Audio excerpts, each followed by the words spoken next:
참 좋으신 하나님 아버지 감사합니다. 오늘도 이렇게 토요일 오후 시간에 저희들 이렇게 모여서 하나님의 말씀을 함께 공부하게 해주시니 감사합니다. 하나님께서 이 말씀 우리에게 주신 것은 우리에게 더욱더 온전해지라고 주신 말씀이오니 이 말씀 잘 깨닫게 하여 주시고 또 이 말씀이 우리에게 가르쳐주는 교훈들을 잘 마음속에 명심해서 이 세상 살아가는 동안 이 말씀이 우리 발에 빛이요 또 우리를 인도하는 귀한 등불이 될 수 있도록 역사하여 주시옵소서. 이 시간도 우리 주님 함께 해주시길 원하옵고 예수님 이름으로 기도드리옵나이다. 아멘. 제가 지난 시간에 우리 전도서 몇 장까지 했었는지를 이 팀 어디까지 했었는지를 좀 긴가 아닌가 한데요. 근데 이 사실 전도서도 잠언 못지않게 좀 이렇게 그 논리적 연결이 참 없더라고요. 그래서 이 전도서를 어떻게 하면 좀 머릿속에 잘 들어오게 할 수 있을까 해가지고 어제는 제가 좀 이렇게 앉아서 한번 전도서를 쭉 정리를 해봤어요. 그 내용을 이렇게 정리를 하면서 여러분들한테 이렇게 좀 요약해 주는 게 전도서를 이해하는 게 좋을 것 같다라는 생각이 들어가지고 이렇게 좀 써머리를 해서 나눠드렸습니다. 근데 몇 장까지 했대요? 5장, 6장 정도 갔죠? 예. 자, 그래서 여러분들 그 페이지에 나오는 것을 한번 한번 정리 삼아 1페이지서부터 한번 봅시다. 지난 시간에 우리 한 페이지짜리 준 거 있는데 그것을 좀 확대해서 오늘 여기에다 이렇게 좀 정리한 거예요. 그리고 한 페이지로 돼 있는 거에는 좀 너무 확실하게 어떨 때 보면 내용이 이게 무슨 내용인지 좀 잘 모를 듯한 내용들이 있어가지고 제가 좀 다른 방식으로 한번 내용을 좀 정리를 해봤습니다. 그래서 1페이지에 보시면은 우리 이 1장 1절에서 기록해주고 있는 것은 솔로몬이 이 전도서의 저자라는 것을 분명히 말씀해주고 있고 그 다음에 막바로 시작하는 첫 일성이 첫 마디가 전도서는 헛되고 헛되더로 시작해서 제일 마지막으로 또 하는 말이 또 헛되고 헛되다로 끝난다고 말씀을 드렸죠. 그래서 이 전도서 안에는 그 중간에 있는 내용들은 왜 헛된가 하는 이런 얘기를 다루고 있습니다. 그래서 솔로몬은 뭐 이렇게 헛되다 그런데 도대체 어떻게 헛된가 하는 것을 이제 연구를 하는데 거기 서론이라고 되어 있는 부분에 보면은 일반적 고찰 그러면서 1장 3절에서 11절까지의 내용인데요. 그 내용은 뭐 해 아래서 막 해도 떴다가 지고 바람도 이리저리 불고 뭐 바쁜 것 같이 움직여지는데 세월 지나 보면 다 그게 그거더라. 뭐 그래서 결국은 헛되다 이런 얘기고요. 그래서 전도자 솔로몬은 과연 그럼 세상이 그렇게 헛된가 해가지고 한번 자기가 한번 해 아래서 일어나는 모든 일들을 연구해 보리라 하고서는 이제 연구를 시작을 하는데 1장 12절에서 18절에는 솔로몬이 얼마나 이 연구자로서 서로 전화를 왔다 갔다 하시다가 이쪽에서 올리고 저쪽에서 올리고 그 솔로몬이 얼마나 이 연구하기에 합당한가 하는 것을 12절에서 18절에 얘기했고 그리고 그런데 연구를 해보니까 연구는 다 바람 잡는 것이고 또 지혜가 많으면 번뇌도 많고 지식이 많으면 근심을 더할 뿐이다 이렇게 결론을 내리고 있습니다. 그래서 솔로몬 전도서에 보게 되면 전도자가 탐구하는 것이 여러 번 나옵니다. 그래서 첫 번째 탐구를 한 걸 보면 쾌락에 대해서 탐구를 했는데 2장 1절에서부터 11절 뭐 이거 그냥 간단하게 정리하고 넘어갑니다. 2장 1절에서부터 11절에 보니까 별거 다 해봤잖아요. 네, 성경에 보면 별거 다 해봤는데 결론이 뭐다? 바람 잡는 거였다. 그리고 결론이 뭐다? 무익한 거더라. 이렇게 얘기하는 것이고 그 다음에 11절 이후에 보면 지혜에 대해서 또 무지에 대해서 탐구를 해봤는데 뭐 해 아래서 보니까 지혜잖아 무지한잖아 다 죽으면 끝이더라. 뭐 별거 아니더라. 괴로울 뿐이더라. 뭐 이렇게 써놨고 그 다음에 또 세 번째는 뭘 또 탐구를 해봤냐 하면 수고하는 것, 노동. 노동에 대해서 탐구를 해봤는데, 해 아래서 수고해봤자 그 수고해서 얻은 결과가 결국은 지가 다 못 누리고 남에게 주고 가더라. 그러니 뭐 인생이라는 게 슬픔뿐이고 다 헛되더라. 그런데 좀 좋은 것이 하나 있는데, 그게 뭐냐면 심령으로 낙을 누리는 게 제일 귀한 일인데, 이거는 세상에서 주어지는 게 아니라 2장 24절에 보게 되면 이것은 하나님 손에서 나는 것이다 라고 얘기를 해요. 자, 그러면 왜 이렇게 헛된가? 사람의 삶이라는 게 왜 이렇게 헛된가 하는 얘기가 이제 3장에서부터 나오는데, 3장 1절에서부터 9절에 보면 모든 것이 다 때가 있다 그랬잖아요. 날 때가 있고 거둘 때가 있고 뭐 이렇게 때가 있어요. 그런데 사람들은 바로 이 때, 시간이라는 것에 제한되어 있어요. 미래 일을 알 수도 없고 장래 일에 대해서도 알 수도 없고 뭐 그래요. 예. 그래서 이 제한되어 있는 인간에게는 이 모든 것이 다 헛될 수밖에 없어요. 근데 우리 하나님께서는 인간에게 어떤 형벌을 주셨냐면 아담 이후에 수고하는 노동을 주셨어요. 근데 이 수고하는 것도 때로는 낙이 있는데 행복이 있을 수 있는데, 그러려면 이 시간을, 우리는 시간에 제한되어 있지만 시간을 창조하시고 다스리시며 또 영원하신 하나님을 경외하면서 하나님을 의지하면서 나아갈 때 하나님이 낙을 주시게 하는 축복을 주어야 그래도 이 수고하는데 낙을 누릴 수 있다. 뭐 이렇게 얘기하는 것이 그 탐구의 내용이었습니다. 자, 이렇게 탐구의 내용의 이 결론 부분에 가보면 항상 어떤 말로 끝나나 제가 유심히 봤어요. 보면은 뭐 탐구를 해보니까 다 헛되더라. 그런데 낙이 있는데 그거는 하나님이 주셔야 된다. 그리고 다 헛된데 그 이유는 우리 인간은 한계가 있기 때문이다. 요런 말로 끝나면서 한 문단이 끝나더라고요. 전도자의 탐구의 내용이. 그래서 이 두 번째 전도자의 또 탐구를 보게 되면 뭘 또 탐구를 했냐. 3장 16절에서부터 보게 되면 재판, 공의, 과연 이 세상의 재판이 의로운가? 이 세상에 공의라는 게 있는가?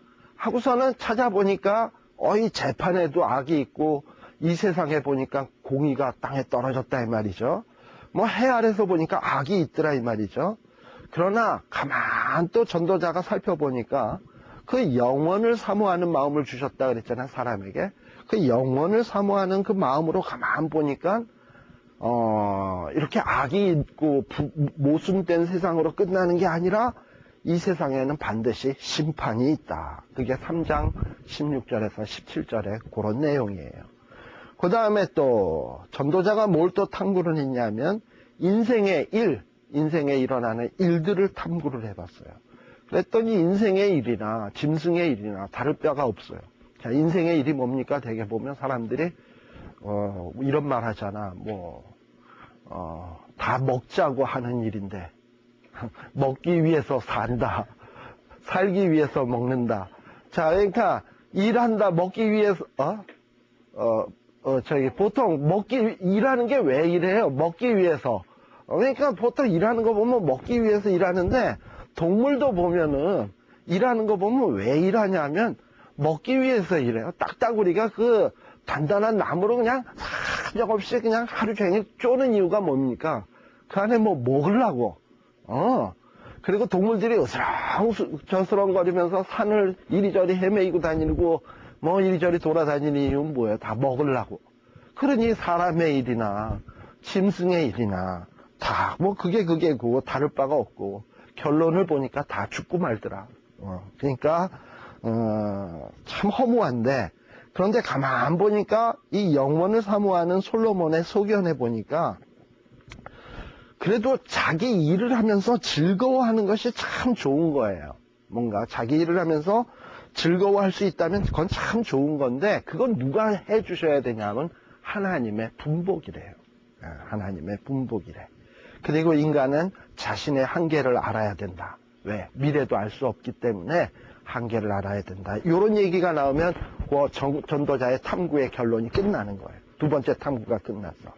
그 다음에 세 번째 전도자의 탐구들인데 뭘 또 탐구를 해봤냐면 세상에 일어나는 학대에 대해서 탐구를 해봤어요. 그랬더니 학대받는 자는 맨날 학대받고 학대하는 자는 맨날 학대해. 그리고 학대받는 자에게는 위로자가 없어. 자, 이런 세상이라면 이게 살맛나는 세상입니까? 학대받는 사람은 노상 학대만 받고 학대하는 사람은 계속 학대만 하고 그런 세상이라면 차라리 태어나지 않는 것이 낫다라고 4장 1절에서부터 3절에 나오는 내용이고요. 그 다음에 또 수고해서 수고해서 얻은 성공들이 있잖아. 열심히 일해서 또 아주 기술이 좋아서 성공하는 케이스가 있잖아요. 그건 또 어떤 건가 탐구를 해봤더니 보니까 그거는 사람들의 시기만 불러일으킨대요. 성공하면 배 아파하잖아. 사촌이 땅 사고 뭐 하면 배 아프잖아. 그러니 맨 수고해서 성공해봤자 사람들의 시기만 받는다면 이건 순 바람 잡는 일 아니겠냐. 지나치게 수고할 필요가 있느냐. 차라리 적게 먹더라도 한 손에 쥐고 한 손에 평안이 있는 게 낫지 두 손에 몽땅 부귀영화 쥐는 것보다 적게 갖고 평안을 누리는 게 훨씬 복되다. 그러나 이거는 전제가 있어요. 단 해 아래서 그렇다는 얘기죠. 무슨 얘기냐면 사람이 열심히 수고해서 정말 성공하는 거 하나님 안에서는 귀한 거예요. 하나님 안에서 수고하는 거는 결코 헛되지 않아. 그러나 하나님 없다고 생각했을 때 하는 수고는 이렇다 이 말이에요. 전도자가 본 것은. 그 다음에 또 전도자가 뭘 연구를 해봤냐면 자 그렇다면 성공이 그렇다면 홀로 수고해서 얻은 성공들, 홀로 수고해서 얻은 부요함, 혼자서 누구 나눠줄 사람도 없고 기껏 모아봤자 자기가 다 갖고 갈 것도 아닌데 근데 모아봐야 뭐합니까? 남 주지. 헛되다 이 말이에요. 그러면 혼자보다 더 나은 것이 있는데 두 사람, 세 사람, 삼겹줄이면 끊어지지 아니하느니라 기억나시죠? 셋이서 하면은 좀 더 나은 것 같은데 그러나 거기에다가 또 세 사람에다가 지혜까지 있으면 이건 금상첨화죠. 근데 그렇게 해서 얻은 부귀영화 성공이라 할지라도 세월 지나 보면 뒤에 오는 사람들은 그 사람들이 이룬 공적에 대해서 아무런 관심이 없어요. 왕이 아무리 좋은 치적을 이루고 신하들과 좋은 일들을 막 업적을 남겼다 하더라도 세월 지나 보면 그거에 대해서 별로 사람들이 관심이 없다 이 말이에요. 그리고 결국은 헛되고 바람 잡는 것이다 라는 게 4장 9절에서부터 16절에 나옵니다. 그 다음에 이제 그러다 보니까 이렇게 해서 탐구를 한 결과 전도자가 깨달은 것이 있는데 그래서 전도자가 이 사람들에게 이제 가르치기 시작하는 거예요. 그러면서 여기서부터 보면은 주어가 너는으로 시작합니다. 아마 5장부터인가 그럴걸요? 그렇죠? 자, 5장부터 보면 주어가 너는으로 시작을 해봅니다. 그래서 이 전도자가 삶을 탐구해 보니까 모든 것이 다 바람을 잡으려는 것 같다고 결론을 내렸어요. 하나님이 없다고 생각하니까 정말 모든 것이 다 허무해요. 그리고 모든 삶은 다 영혼을 괴롭게 하는 것에 불과하다. 이렇게 이야기를 합니다. 그래서 이런 결론을 근거로 해서 전도자가 지혜를 가르치는 거예요. 그래서 그 지혜의 첫 번째 내용이 뭐냐면 하나님을 경외해야 된다라는 게 5장 1절부터 내용입니다. 그래서 하나님의 성전에 들어갈 때에 발을 삼가라라는 것은 왕 앞에 갈 때 이렇게 좀 조심조심 가듯이 이 왕을 존경하니까 그렇게 조심조심 가는 거 아닙니까? 하나님 앞에서도 이렇게 조심조심 하나님을 경외하는 자세를 해야 된다라는 것. 그리고 말도 함부로 해서는 안 된다. 하나님을 경외하는 사람은 하나님 앞에 말을 함부로 할 수 없어요. 그리고 또 하나님의 말씀을 잘 듣는 것, 이것이 우선시 돼야 돼. 하나님의 말씀을 제대로 알면 말은 적어질 수밖에 없다. 제가 지난 시간에 이런 얘기하면서 하박국서도 얘기를 했던 거 기억나시죠? 그 다음에 2페이지에 보시면 두 번째 B 해가지고 또 전도자가 하나 깨달은 것은 뭐냐면 우리가 하나님을 경외해야 되는데 재물은 어떤가? 과연 재물이 우리의 경외의 대상인가 아닌가 보니까 재물이라고 하는 것도 받았어요?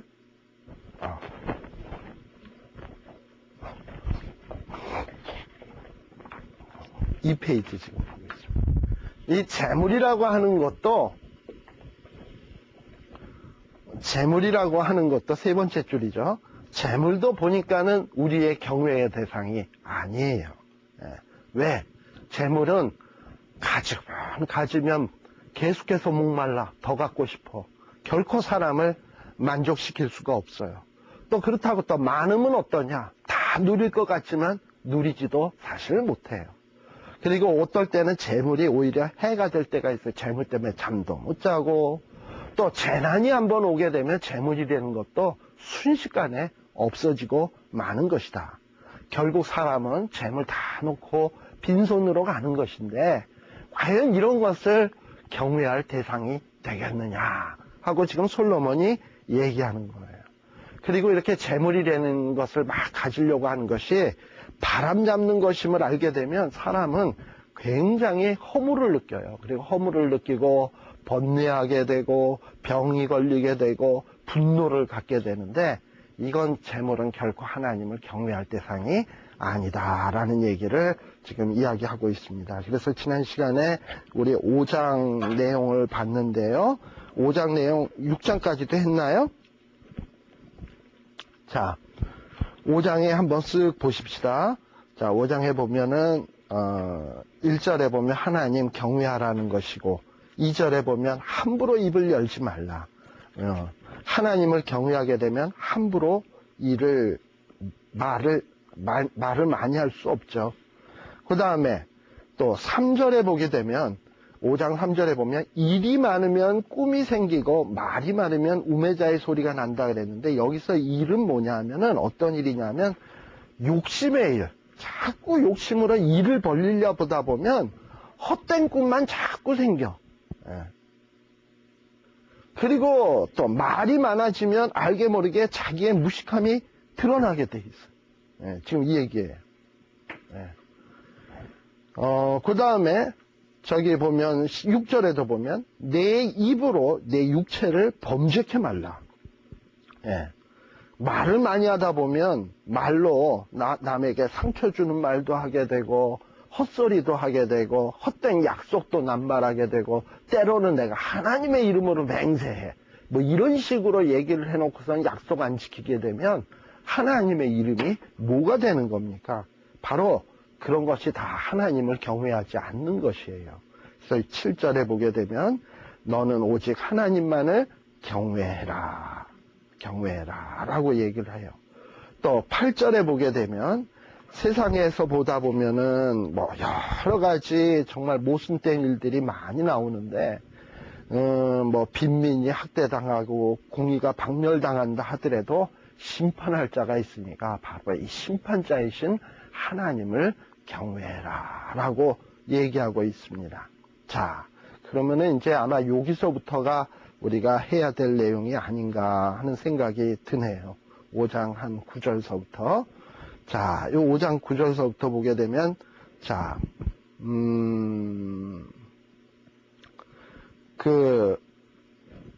여러분들 페이지에 보시면은, 진정한 복은 한 위에서부터 한 5째 줄, 6째 줄? 네. 자, 5장 10절.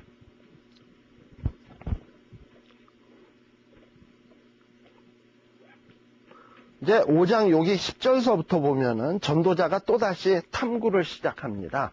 이렇게 지혜자들을 가르치고 난 다음에 또 한번 이렇게 탐구를 해보니까 또 비슷한 거를 탐구를 했어요. 뭘 탐구했냐? 그 다음에 풍부. 5장 10절. 풍부. 요거 하나 갖고 가세요. 은하고 풍부를 탐구를 해보니까 역시 만족함이 없어요. 은과 풍부가 우리를 만족해 하게 하질 않아. 그리고 재산이 더하면 먹는 자도 많아져. 사실 부자들 보면 집안에 일하는 사람, 운전수, 기타 등등 사람 얼마나 많아집니까? 근데 사람이 많으면 편한 때도 있지만, 이렇게 고개를, 이게 치 소리가 이것 때문에 나는구나. 괜찮아요.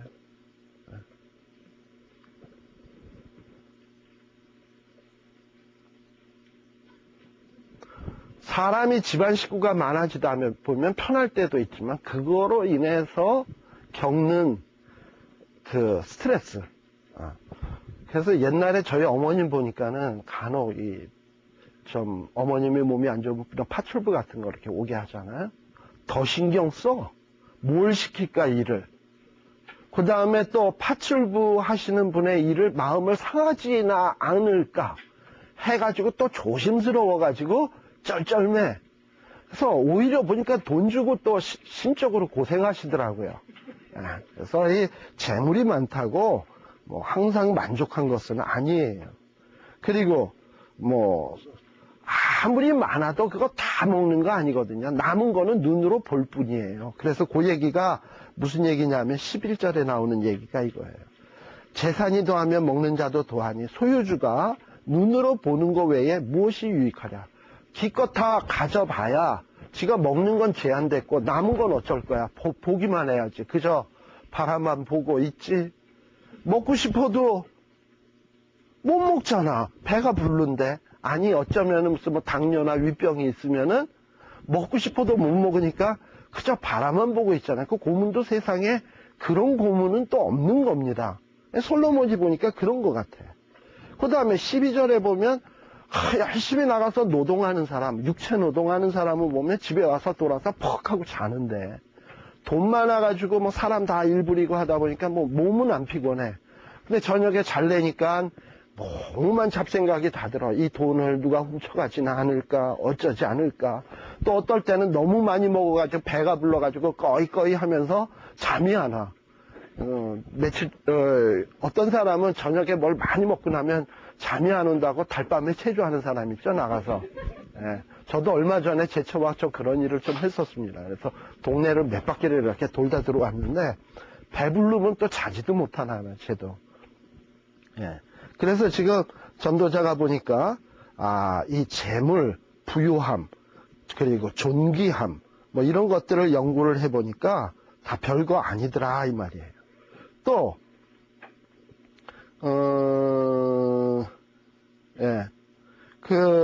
또 14절에 보게 되면 14절에 보게 되면은 아까도 얘기했습니다마는 재물은 재난이 일어나면 확 다 없어져 버려요. 재난으로 인해서 그냥 뭐 쓰나미가 몰려왔다든지 또는 화재가 일어났다든지 그러면은 다 없어져요. 그리고 또 15절에 보게 되면 재물은 결코 우리가 갖고 갈 수가 없어. 그러니 이건 다 경외의 대상이 아니라는 거예요. 그럼 뭐가 귀한 것이냐? 뭐가 귀한 것이냐 하면은 18절 하나님이 주신 바 일평생에 먹고 마시며 해 아래서 수고하는 모든 수고 중에서 낙을 누리는 것. 뭐 비록 힘든 일을 한다 하더라도 낙을 누릴 때가 있잖아. 보람을 느끼고 기쁨을 느끼고 즐거움을 느끼고 할 때가 있잖아요. 육체에서.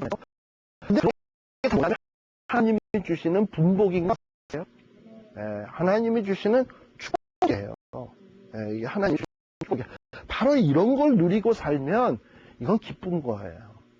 사실 참 교회에서 여러분들 봉사할 때 보면 인간적인 눈으로 보면 참 거처럼 맹나고 한심한 거 없어. 그거 일한다고 누가 돈 줘요? 교회에서 식사 끝나고 난 다음에 부엌에서 설거지를 하면 시간당 페이 누가 얼마 해줍니까? 안 해주지. 또 어떨 때는 설거지를 막 하고서는 또 좋은 소리 들으면 또 괜찮은데 그 다음번에 식사하는데 아이 그릇이 왜 이렇게 더러워? 하고 이렇게 하면 또 시험 들잖아 또. 또 뭐 이러고.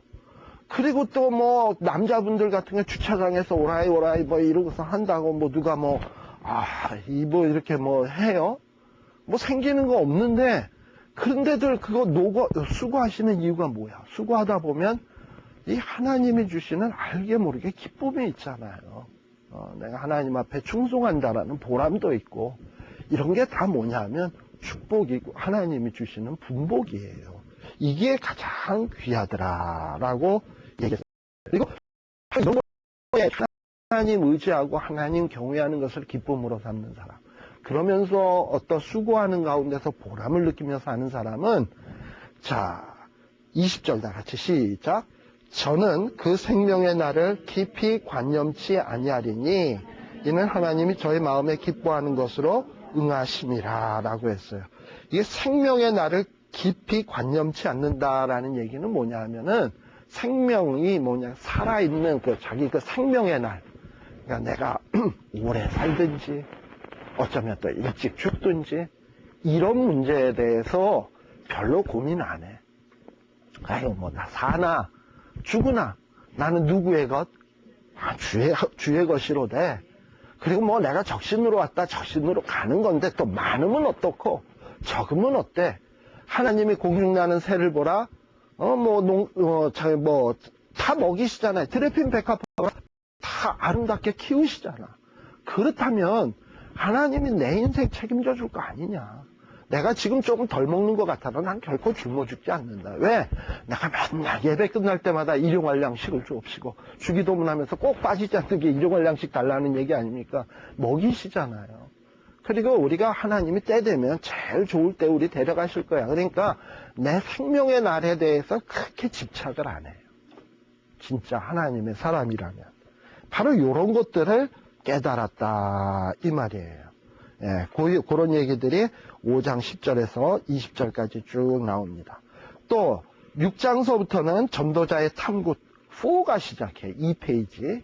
여러분들 2페이지 중간에 보면 전도자의 탐구가 또 시작이 되는데 특별히 해 아래서 일어나는 여러 가지 폐단들에 대해서 탐구를 해보고 있습니다. 다시 말하면 하나님이 없다고 하는 전제하에 해 아래서 일어나는 일들을 탐구하기 시작을 하는데요.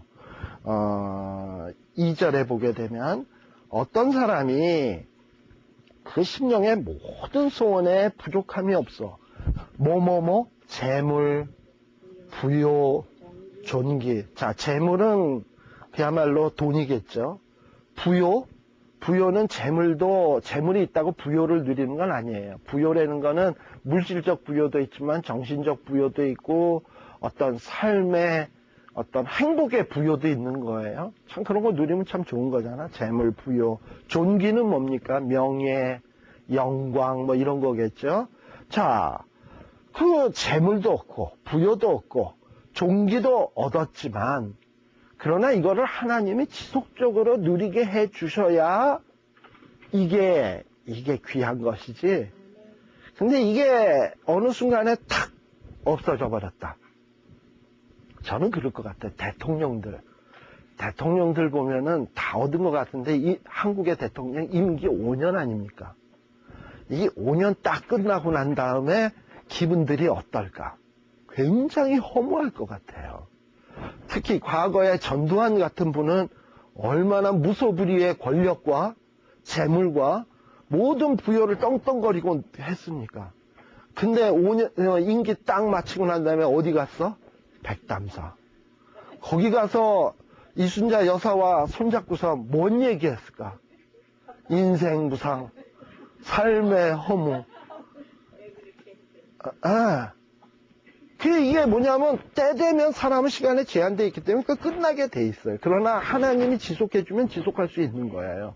근데 때 되면 이렇게 딱 끝나고 나면 굉장히 허무한 거예요.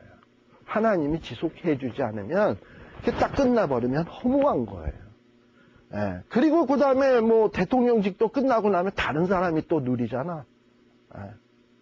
또 내가 재물도 암만 갖고 있어도 딱 죽고 나면 이 재물 다 누구 것이냐? 남이 다 써요. 예. 간혹 보면 이런 사람들 있죠. 혼자 사는데 부자야. 자식도 없어. 그분이 돌아가셨다. 어디로 가는 줄 알아요? 그 재산 다 국고로 환수돼. 혹은 은행으로 가고. 참 맥나지 않아요? 예. 차라리 그러느니 교회에다 다 헌금하고 가지. 예. 자, 바로 그런 거예요. 예. 그 다음에 3절에 보게 되면 여러분들 그 전도자의 그 탐구사의 두 번째 뭘 또 연구를 했냐면 장수, 오래 사는 거. 장수도에 대해서도 연구를 해봤어요. 자녀를 몇 명 낳아? 100자녀. 100자녀를 낳고. 이런 당시에는 애들을 많이 낳는 게 축복이었어요. 그래서 자식 많이 낳고 오래 살아. 그런데 우리 그 하는 말에 그 무자식이 일백자년이 이거 상팔자 아니네. 거기에다가 또 자식은 일백자년인데 이거 시집 보내고 장가 보내고 하려면 오래 살아야 되겠죠? 근데 오래 살면서 상팔자로 안 사는 거야, 지금. 완전히 하팔자로 사는 거야. 예. 예, 근데 물론 장수하면서 자녀들이 다 잘 되고 그러면 얼마나 행복하겠어요? 근데 자식들이 맨 속색이고, 그런데 죽고 싶어도 죽지도 못하고 오래 살아. 그래서 심령에 낙이 없어. 그러면 뭐하다? 차라리 안 태어나니만 못하다. 라고 얘기하고 있어요. 예. 그리고 정말 죽으면 다 이게 헛된 거다라고 얘기를 하고 있어요. 그 다음에 또 뭘 또 연구를 해봤냐? 7절. 7절에 보면 사람의 수고는 다 그 입을 위함이나 그 식욕은 차지 아니하느니라. 사실 먹어도 또 먹잖아. 우리 오늘 새끼 먹었어도 내일 또 안 먹는 거 아니잖아요. 참네, 계속 먹어요. 예. 식욕이 또 화장실 한번 갔다 오면 또 쑥 꺼지고 그 다음에 또 먹어야 되고 차질 않아요. 예. 그래서 이 만족이 없다는 거예요. 세상에는 만족이 없어요. 암만 먹어도 만족이 없어요. 또 네 번째 또 탐구한 내용은 뭐냐 하면은 어떤 여기 그 프린트에 보시면은 그 지혜롭게 처신을 잘하는 것, 아주 도덕적으로 잘 사는 삶, 이런 삶도 유익하냐 하면 안 유익하다라는 얘기를 하는 것이 바로 그 다음에 나오는 내용이에요. 자, 8절의 내용인데요. 지혜자와 우매자가 나은 것이 무엇이뇨? 인생 앞에서 행할 줄을 아는 가난한 자는 무엇이 유익인고? 사실 지혜자나 그 우매자나 했을 때 뭐가 나아요? 지혜자가 낫죠. 지혜자가 낫죠. 그리고 9절에 보게 되면 또 뭐라고 되어 있냐면 눈으로 보는 것이 심령의 공상보다 낫다라고 했어요. 눈으로 보는 것이 심령의 공상보다 낫다라는 것은 뭐냐면 이미 갖고 있는 거 있잖아요. 눈에 보이는 거. 눈에 보이는 건 내 손 안에 있는 거잖아. 그게 오히려 그냥 지금 내 손에 쥐지도 못하고 이렇게 헛되게 이렇게 생각하는 것보다 훨씬 낫다 이 말이에요. 그래서 제가 그 프린트에다가도 이솝 이야기에 나오는 얘기를 하나 써놨는데 이솝 이야기에 보면 이런 게 하나 있어요. 어떤 개가 고기를 하나 물었어. 신나서 먹겠다고 채찍에 물어먹고 빨리 먹기는 할 것이지. 눈에 보이는 거잖아. 자기가 이미 취한 거잖아. 먹기는 할 것이지. 근데 이거 들고서 막 가다가 어느 날 연못을 딱 봤어. 그래서 그 아내를 이렇게 고기를 문 상태로 쳐다봤더니 웬 개가 또 뭐라고 근데 내 것이 맛있어 보여요? 남의 떡이 맛있어 보여요? 남의 떡이 맛있어 보이잖아요. 그러니까 이놈의 개도 남의 떡이 커 보이고 남의 떡이 맛있어 보이니까 연못에다 대고 그 개한테 그걸 뺏어 먹으려고 멍멍하고 짖었어요. 어떻게 됐습니까? 고기가 우물 속에 퐁당 빠져버렸다는 얘기. 예, 바로 그 얘기가 바로 지금 이 얘기예요. 내 손에 있는 것을 족한 줄로 여길 줄 모르면 계속 욕심만 내다가 이미 손에 있는 것도 휙 하고 날아가 버리는 수가 생긴다. 이런 것들. 예. 전도자가 보니까 그렇더라 이 말이에요.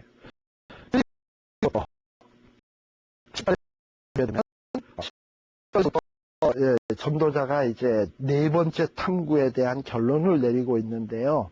결론이 뭐냐면 사람은 제한됐다라는 거예요. 자, 근데 10절에 있는 내용은 뭐냐면 이미 있는 무엇이든지 오래전부터 뭐가 칭한 바 되었다. 그 이름이 칭한 바 되었다. 이 구약성경에서 보통 이야기할 때 이름이라고 하는 것 있잖아요. 이거는 본질을 이야기해요. 본질. 야곱하면은 우리가 뭐가 생각이 납니까? 간사하고 속이고, 야곱의 뜻은 원래 발꿈치를 잡는다라는 얘기 아닙니까? 누가 그런 얘기를 합니다. 야곱과 에서가 복중에서 서로 싸웠다 그랬잖아요. 근데 이 야곱은 워낙에 자기가 장자가 되고 싶어가지고, 막 뱃속에서 싸우는데 막 치고받고 싸우면서 내가 너보다 더 위야. 엄마 뱃속에서 내가 너보다 더 위야. 막 이러고선 에서를 발로 차고 막 이러고서는 해서 야곱이 어디로 올라갔냐면 위로 올라갔대. 에서는 밑에 있고 지금 이게 엄마 뱃속에 위에 있어요. 그래서 다 야곱이 위로 올라갔어. 그래서 너 죽어라 하고서 막 쾅쾅 눌렀대. 에서를. 근데 어느 날 갑자기 리브가가 산통이 오고 애를 낳아야 되는 거예요. 그럼 누가 먼저 나와? 위에서 눌러주고 엄마는 힘주고 아래서는 뽑아주고 그럼 누가 먼저 나와? 에서가 먼저 나오는 거야. 그래서 에서가 막 먼저 나오려 그러니까 야곱이 이건 아닌데 이게 먼저 나가면 안 되는데 해가지고 야곱의 에서의 발꿈치를 잡고 너 못 나가 또 이제 내가 나가야 돼 이러고서 막 이러다가 그러다가 보니까 그렇게 나오게 됐대요. 어때요 여러분들? 말 되죠? 말 되는 것 같아. 누가 그렇게 얘기를 하더라고. 그래서 이 야곱이라는 뜻이 발꿈치를 잡았다라는 뜻이거든요. 발꿈치를 잡았다라는 얘기인데, 그 상상을 해보니까는, 뱃속에서부터 서로 다퉜다 그러니까 막 다투면서 야곱이 지가 높아지려고 위에 올라갔는데 이게 실수였어. 그래서 막 위에서 누르고 했더니 에서가 먼저 나오려 했더니 그 다음에 이건 아니고 여기서 붙잡았다는 얘기예요. 그러니까 야곱은 뒤꿈치를 잡았다라는 그 이름만 가지고서도 야곱의 어떤 전체의 삶이 눈앞에 이렇게 보여지잖아요. 그것처럼 이스라엘 사람들의 어떤 이름은 그 본질을 얘기합니다. 근데 야곱이 그렇게 야곱과 같이 간사하고 그런 사람이었는데 하나님이 야복 나루터에서 야곱이 회개한 뒤에 이름을 주셔서 이스라엘. 것이 본질을 바꿔주는 거지. 간사하던 사람에서 너가 이제 이스라엘 백성들의 조상이 된다라는 뜻으로 이스라엘이라고 이름을 주셨는데, 그것처럼 이 이름이라고 하는 것은 속속들이에 대한 본질이에요. 근데 우리 하나님께서는 이미 오래전서부터 우리의 이름을 칭함받았어요. 그러니까 내 모든 속속을 다 아셔. 그리고 또 사람이 무엇인지에 대해서도 다 아셔. 근데 이런 하나님과 겨루어서 하나님 왜 나를 이렇게 만드셨나요? 왜 하나님 나를 이렇게 생각하나요? 다룰 수 있겠습니까? 다툴 수 없죠. 여러분들 이사야 45장 한번 볼까요? 이사야 45장 9절.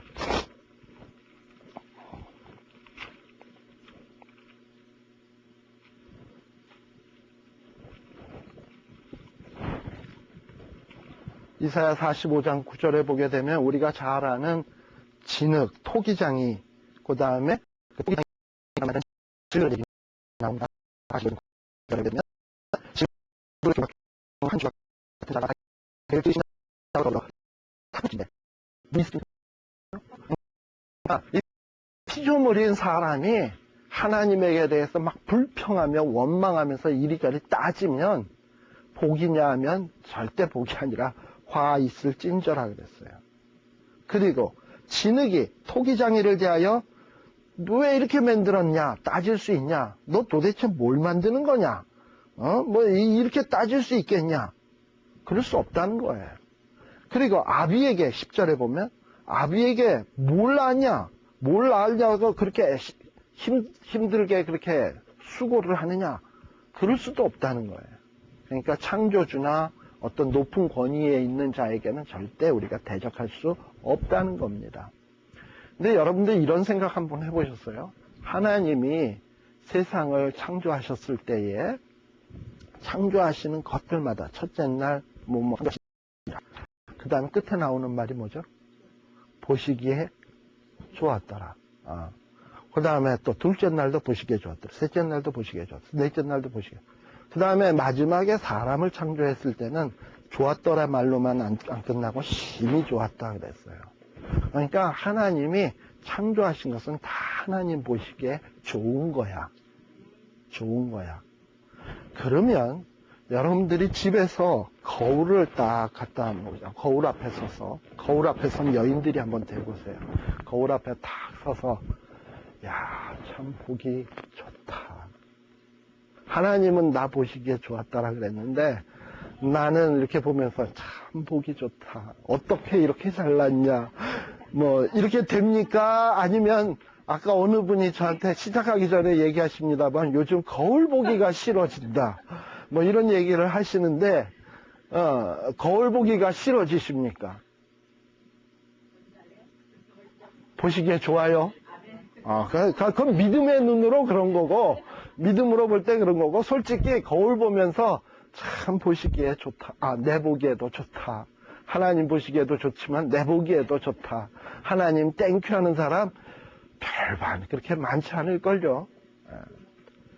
죄송합니다. 나는 안 그런데 여기 또 그런 분 계시는지도 이미 뭔데 얼마나 감사해 하시는 분도 있을지 모르겠는데 근데 대부분 사람들이 안 그래요. 뭐 미모 빼고 그리고 자기의 삶이라는 것도 봅시다. 뭐 내 건강이라든지 이런 걸 봤을 때 참 내 건강은 보기에 좋다. 이럴 수 있는 사람이 몇 대냐고. 그런데요. 하나님이 나를 그렇게 만드신 데는 이유가 있다는 거 알아요.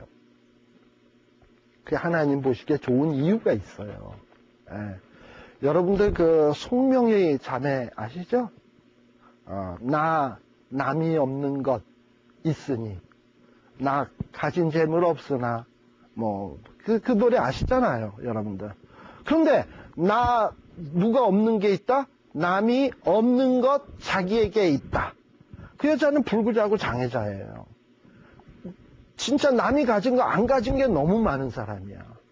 그런데 내가 뭘 안 가졌나? 남보다 뭐가 못한가? 이것만 보면 하나님 앞에 뭐 할 수밖에 없냐면 하나님 왜 날 세상에 태어나게 했습니까? 옛날에 까만 선글라스 끼고 기타 치고서는 어머니 왜 날 낳으셨나요? 했던 사람 기억나시나요? 이영복. 그 노래도 참 그거 좋지 않은 거지 그거는. 왜 날 낳으시다니. 다 이유가 있어서 낳지. 하나님이 이 땅에 보내신 데는 다 이유가 있는 건데 내가 그냥 안 가진 것만 보고서 남 가진 것만 보고 막 해대기 시작하면 이거 불평, 원망 하나님 앞에 따질 수밖에 없어요. 그러면 결국은 그건 다 뭐냐면 자기에게 화가 돌아올 수밖에 없어. 그런데 뭘 생각하는 거냐 하면은 야 하나님이 보시기에 선하되는데 왜 나는 그 선한 게 내 눈에는 안 보일까? 일단 답답해야 하시라고. 그러고서 하나님 앞에 기도하기 시작해 보세요. 하나님, 난 남보다 안 가진 게 너무 많아서 내 눈에 보기엔 도무지 선해 보이지 않은데 하나님 보시기엔 선하되는데 왜 그러죠? 왜 그러죠?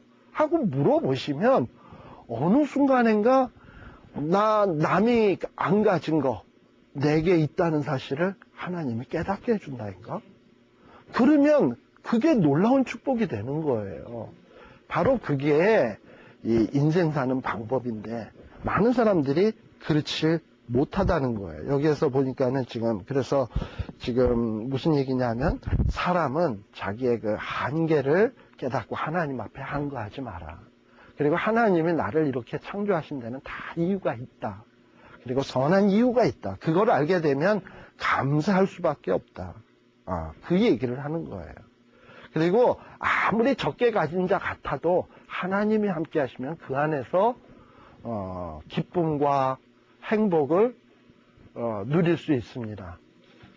우리 찬송가에도 초막이나 궁궐이나 내 주 예수 계신 곳이 천국이라 그랬잖아요. 초막이면 어떻고 궁궐이면 어떻고 바로 그것이 하나님이 가장 주시는 큰 축복입니다.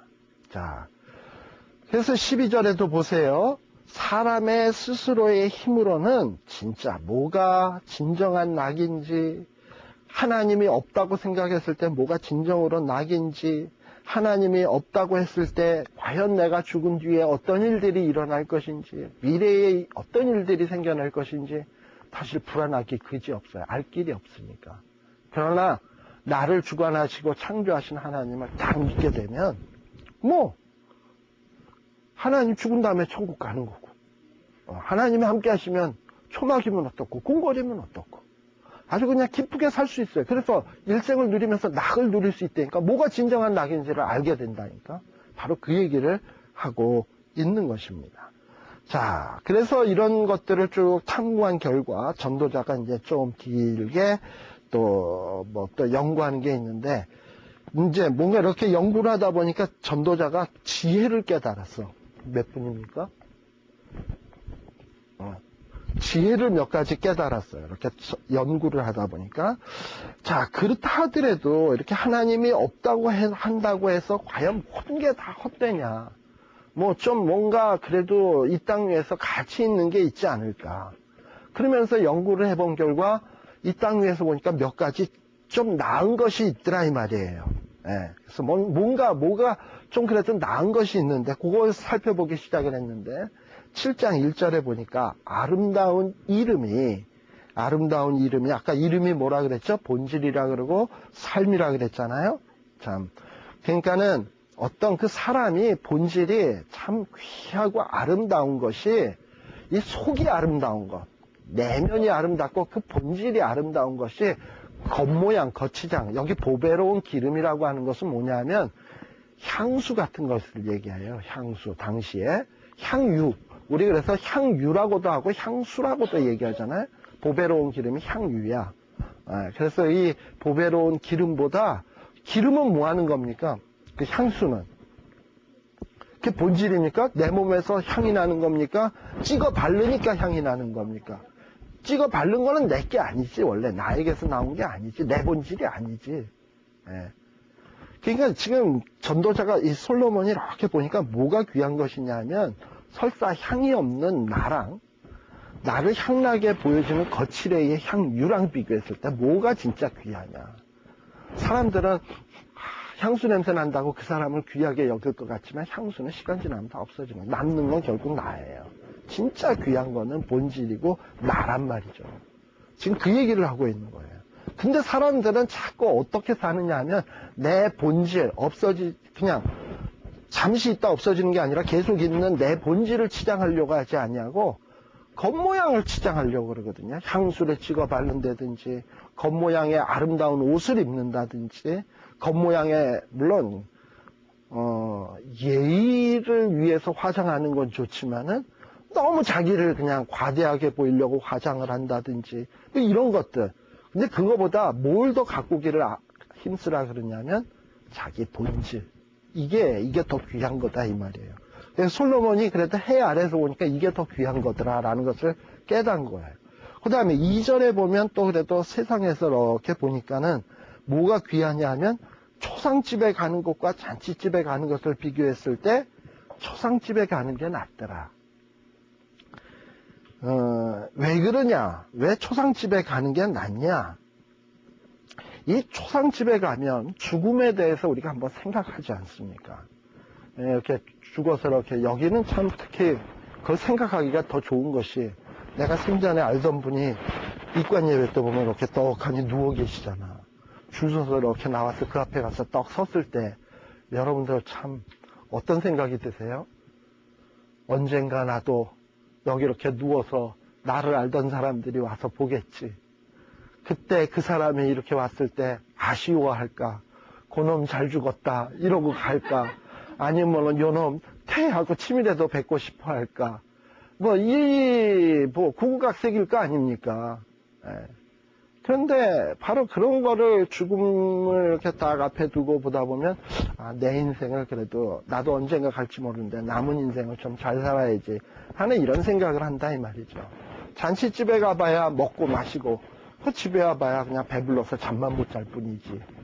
그래서 솔로몬이 보니까 하나님이 없다 하더라도 이 초상집에 가는 것이 낫더라라는 것을 이렇게 지금 얘기를 하고 있어요. 그 다음에 또 3절에도 보면 슬픔과 웃음을 비교하는데 슬픔과 웃음 뭐가 더 낫냐? 물론 우리 코미디 프로에 보면 웃음은 보기와요가 있긴 합니다만은 성경은 뭐라 그러냐면 애통하는 자는 팔복에 보면 애통하는 자는 복이 있나니 저가 위로함을 받을 것이며 했잖아요. 이 하나님 주시는 이 위로는 어떤 것보다도 귀한 것입니다. 그래서 세상을 살면서 이렇게 너무 그냥 헬렐레 해서 웃고 다니는 것보다 인생에 대해서 깊이 생각해보면서 나의 부족도 깨달으면서 또 그래서 하나님 앞에 매달리면서 좀 슬퍼도 해보면서 이럴 때 하나님의 위로와 기쁨을 맛보는 게 귀한 것이지, 그냥 마냥 오늘이 이만인가 보다 저만인가 보다 하고 헬렐레 하고 다니는 거 좋은 게 아니다 이 말이에요. 지금 그 얘기를 하고 있어요. 또 5절에도 보게 되면은 뭐라고 얘기하냐 하면은 지혜자의 책망이 이 우매자의 노래보다 낫다 했는데, 이 우매자의 노래라는 건 뭐냐 하면은 이런 겁니다. 어쩐 이런 높은 사람에게 가가지고 손을 비비면서, 이렇게 머리가 좋으세요. 이렇게 얼굴이 잘생기셨어요. 이러고서는 입에 발린 말 하는 거 있죠. 아첨하는 말. 바로 이걸 우매자의 노래라고 얘기를 합니다. 그러니까 이 중동 사람들이, 그러니까는 이렇게 아첨하는 말을 뭐라고 얘기하냐면 미련한 자의 노래라는 거예요. 노래는 물론 듣기 좋아요. 그러나 그런 노래를, 그런 아첨하는 말, 하는 말을 하는 사람은 우매자라는 거예요. 오히려 그거보다는 어떤 자기보다 권세가 높고 높은 데 있는다 하더라도 자기가 있는 지혜로 해서 쓴말이라도 내뱉는 사람. 그걸 충신이라 그러죠. 충신에 가는 쓴말이라도 그게 낫다는 거예요. 지금 그 얘기를 하는 거예요. 사람이 지혜자의 책망을 듣는 것이 우매자의 노래를 듣는 것보다 낫다. 뭐 이러고 얘기를 하는 거예요. 그리고 이런 우매자의 맨날 헬렐레 거리고서 이 웃음소리, 또는 우매자의 이런 아첨하는 소리, 이 아첨하는 소리가 영을 봤어요? 이를 발휘하는 게 영을 봤어요? 사라져요. 저도 옛날에 한다.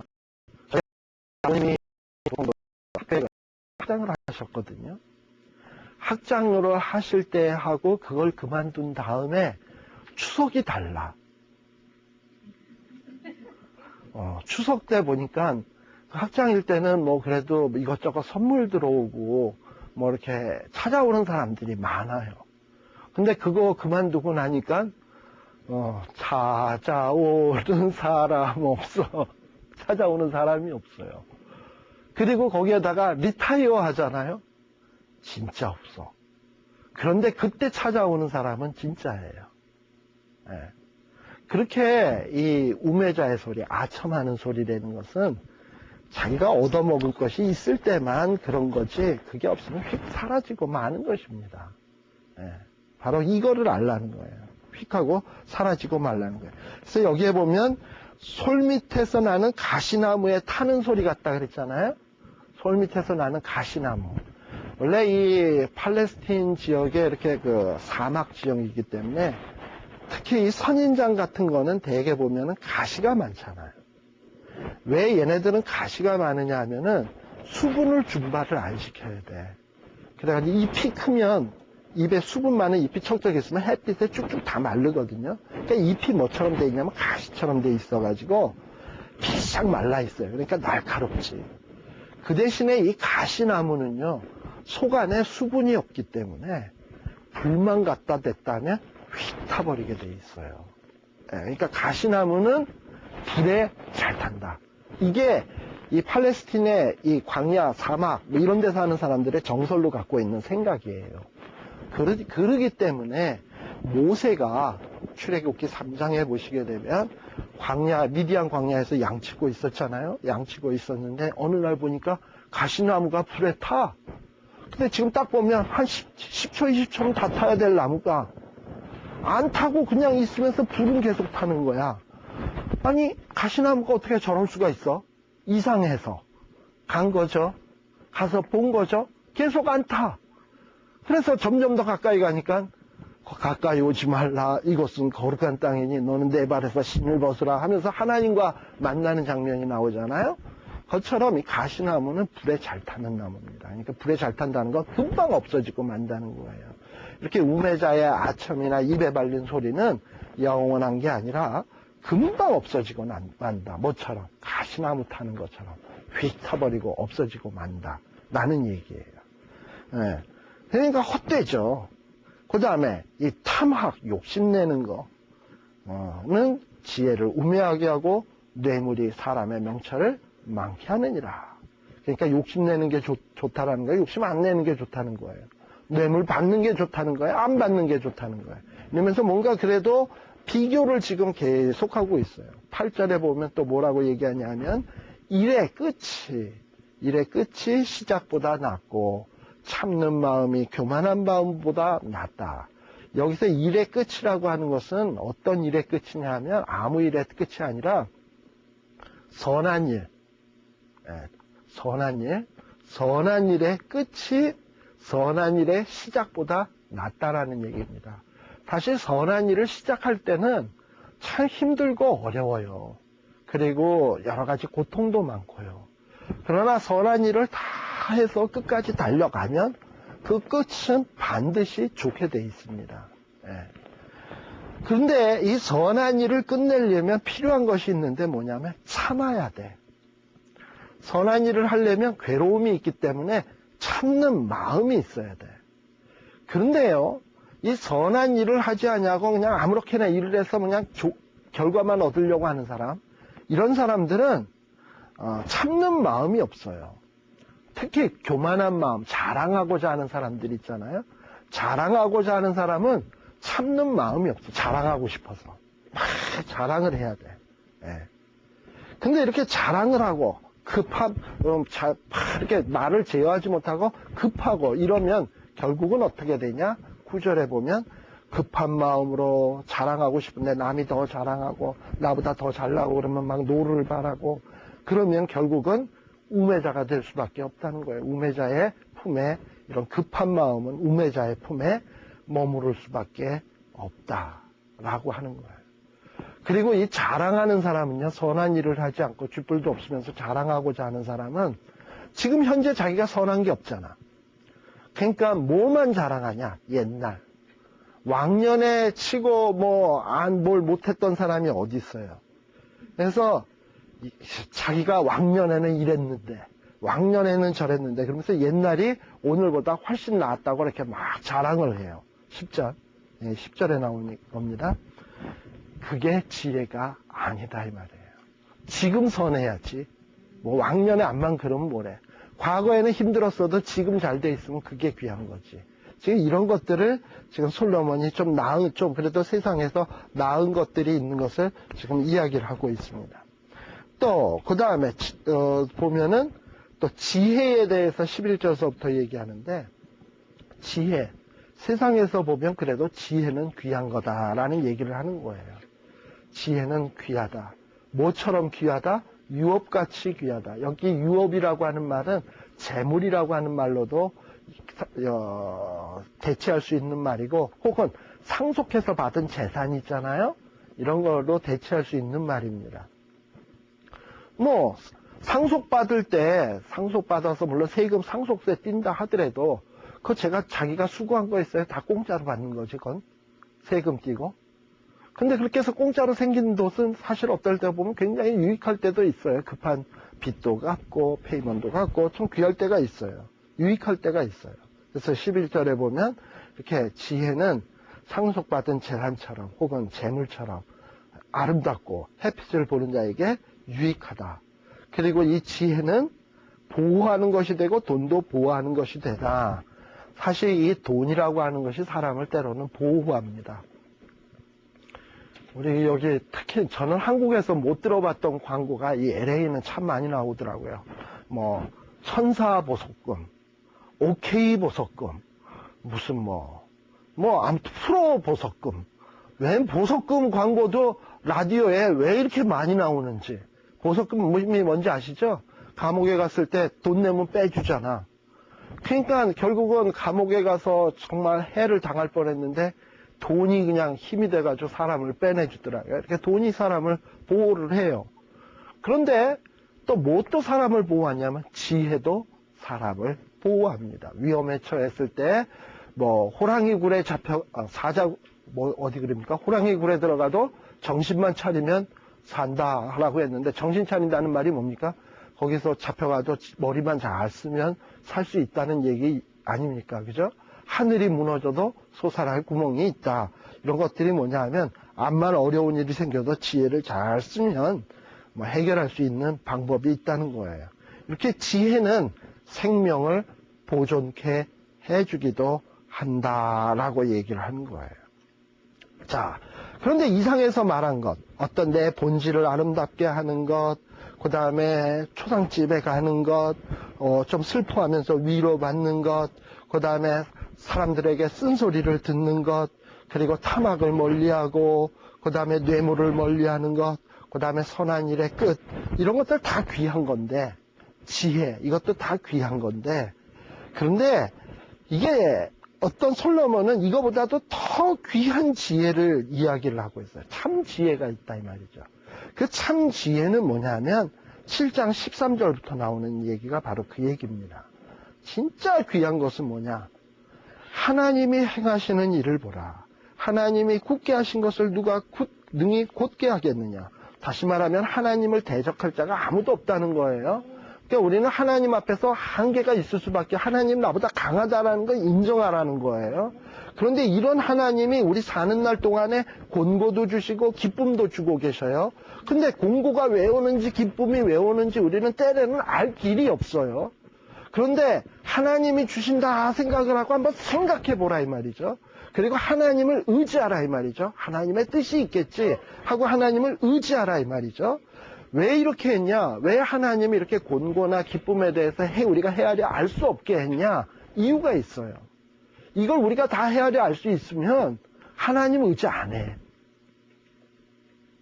하겠습니까? 내가 언제 기쁨이 온다? 언제 곤고가 온다? 확실하면 하나님 의지하겠습니까? 안 하지? 그래서 하나님이 그걸 헤아리지 못하도록 하셨어.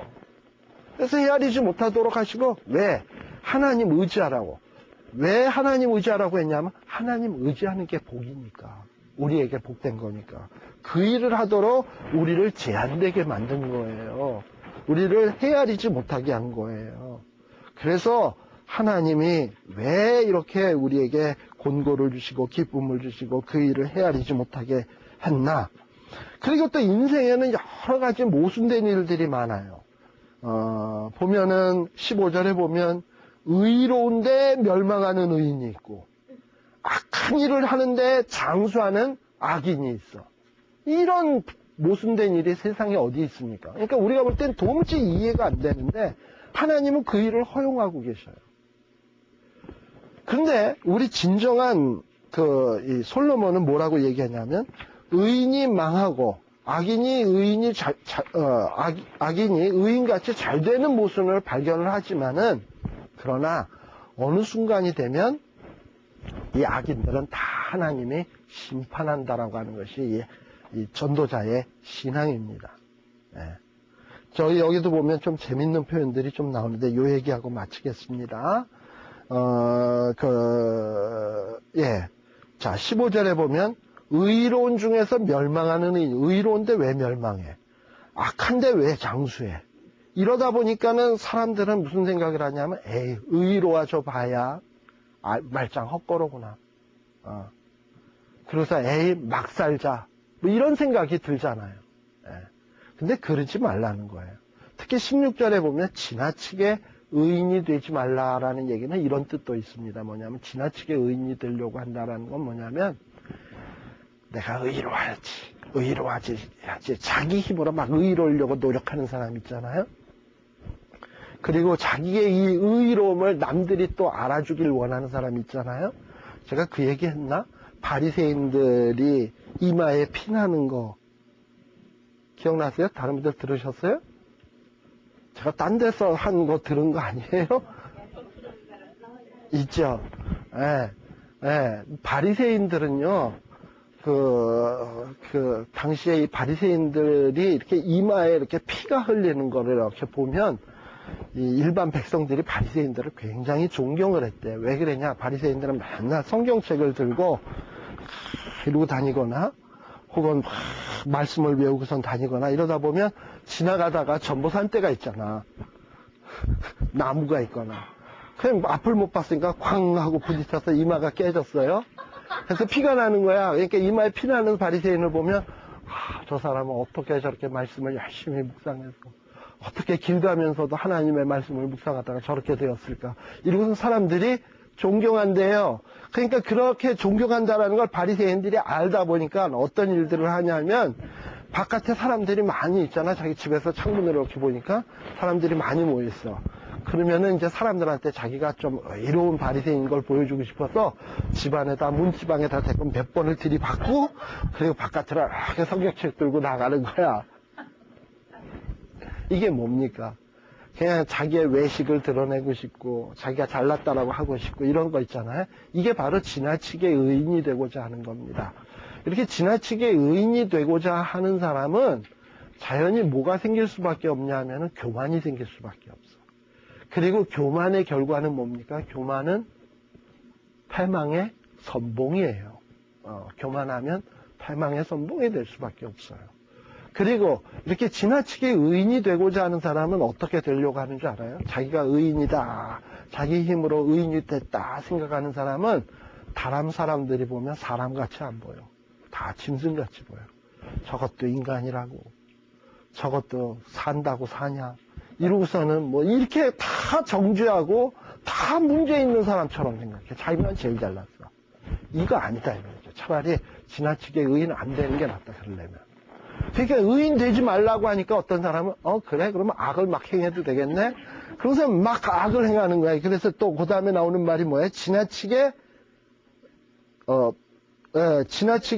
지혜자도 되지 말라 이 얘기가 되고, 그 다음에 17절 지나치게 악인이 되지 말라 그랬잖아요. 이거 뭐 의인도 되지 말고 지혜자도 되지 말라 그랬으면 내 악하게 살아야지 막 가자 이러고선 가면 어떻게 된다? 17절 끝부분에 보면 기한전에 죽는다. 막 그냥 악한 길로 막 가면 하나님이 데리고 가. 넌 더 이상, 세상에서도 그러잖아요. 지나치게 악하게 가면 사형, 기한전에 가잖아. 생을 다 누리지 못하고. 그렇게 돼 있어요. 그래서 18절에 보면 전도자는 뭐라고 얘기하냐면 너무 지나치게 악인이 되려고도 하지 말고, 지나치게 지혜자가 되려고도 하지 말고, 이것도 잡으며 저것도 놓지 마는 것이 좋은데 양손에 2마리 토끼를 다 잡을 수 있으니까 한꺼번에 못하지. 근데 그거 할 수 있는 방법이 있어요. 뭐냐 하면 하나님을 경외하면 돼. 자, 하나님을 경외하면 자기가 얼마나 부족한 것을 깨닫게 되잖아요. 거룩하신 하나님 앞에서 절대 의인이 될 수가 없어, 지나치게. 또 하나님을 경외하잖아요. 그러면 지나치게 악인의 길로 갈 수가 없어, 하나님이 두려워서. 그러니까 하나님 경외하는 거는 2개 다를 잡을 수 있는 방법이 되는 거예요. 지금 솔로몬이 그 얘기를 하고 있는 것입니다.